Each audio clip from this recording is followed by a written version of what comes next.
Hi, and welcome back to Therapy for Nerds, psychoeducation through nerdy topics. I'm your host, Cassidy, and today things are gonna get strange. Okay, that was a really dumb joke. But today I wanted to link parenting styles to Stranger Things. So I said in my first introduction video that there are times where I find myself yelling at the TV screen because people just don't seem to know how to talk to each other in media. And is it really so hard to ask for people to have a master's level understanding of their own emotions and other people's emotions and how to communicate effectively with other people? Yes? No? Maybe? Alright, probably is. Stranger Things Season 3, in particular, made me do just that. Spoiler warning for Season 3 ahead. So, my first personal experience learning about parenting styles was in one of my grad school classes. I forgot which one in particular, but in the course, one of the mandated readings was this book, Parent Effectiveness Training, or the PET book. This book was one of the most helpful, most useful, most interesting books I had to read during my grad time, and I highly recommend it. It's one that I know I'm going to be referring to when I have my own kids. But I mean, look, I actually, annotated this, which I did not do very much. I actually read this whole thing. How many grad students can actually say they read an entire book that they had to for grad school? Not a whole lot. I was in grad school, I can say that. Anyways, enough of me fangirling over parent training, because that's really something only a therapist would fangirl over. And time to get into the meat of this video. Did I just do a Stranger Things monster pun? Weird. So, according to studies, there are 4 main parenting styles, and today I'm going to be linking them to the parents seen in Stranger Things. First, I want to talk about the uninvolved parents. These parents are hands off. They care more about getting their own needs met than checking in on the needs of their children and making sure their children's needs get met. This would be Michael's dad. In season 3, I feel like he was shown to be at least a little bit of a parent to Michael's younger sister, but as far as Michael's concerned, he doesn't even know where his kid is.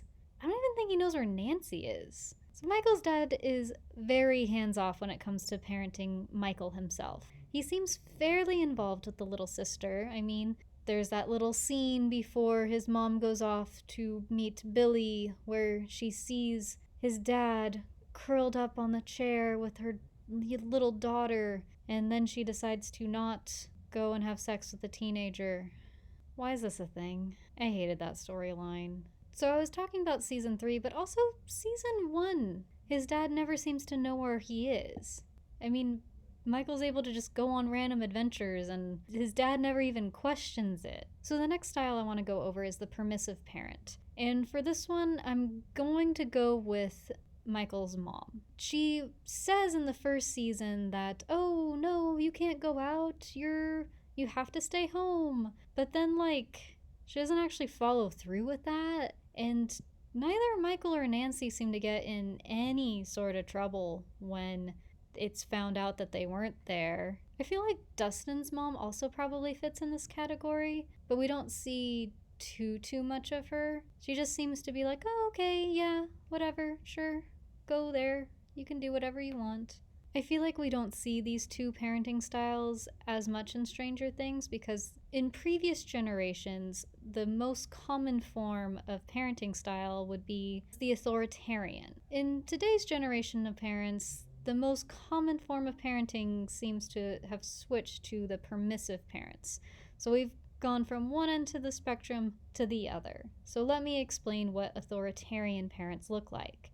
And I'll give you all 3 guesses. If you guessed that Hopper was the authoritarian parent, you would be correct. I honestly saw an article recently about how Hopper was an abuser, and I gotta say, I kind of agreed with a lot of the points that was brought up in the article. I'll try to find it and link it below. But basically, this whole I'm the boss, I know more than you, because I said so, that's an authoritarian parent. A parent that thinks they should have all the power in the relationship and that their word is law and that the child should just follow it and not have any questions or any thoughts about it. Hopper's way of communicating that he cares for Eleven is a lot of yelling, particularly in season 3. I'm not that happy with what they did with his character.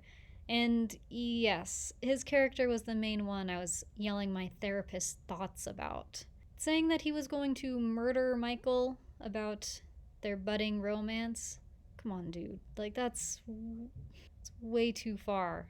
We can see these authoritarian roots back in season 2 when Hopper initially took in Eleven as his daughter. But he, in order to keep her safe, in his words, he kept her in a cabin away from people and did not allow her to go outside, did not allow her to contact her friends at all. I can see why Mike was still a little bit mad about that, because that was really uncool.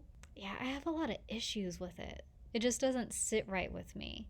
And then his possessive nature over Eleven, it's not a healthy family dynamic. The last parenting style is the authoritative, which, when I was learning about this, sounded way too similar to authoritarian, and I kind of wish they had picked something else to really differentiate it from the other. But that's the name they decided to go with, so I guess that's what we're stuck with. But the authoritative parent are those ones that would actually have a heart to heart and not lie about having it. They have those conversations with their children. They're flexible. They try to find a way to meet everyone's needs. And that would be Joy Spires. And we've seen what a great mom she is. She works so hard to keep her family safe and keep them together, and she went through so much. This poor woman, like, can't she just have nice things? Honestly, I'm so happy that at the end of season 3, Eleven was able to go and live with Joyce, because Eleven deserves to have a healthy parent parenting her. Joyce is able to keep strong boundaries and understands when teenagers just need to be teenagers. They know the rules and they still love and check in on her. Alright, guys, if you like this video and want to see more like it, like, comment, subscribe, all that other YouTubery stuff. Bye.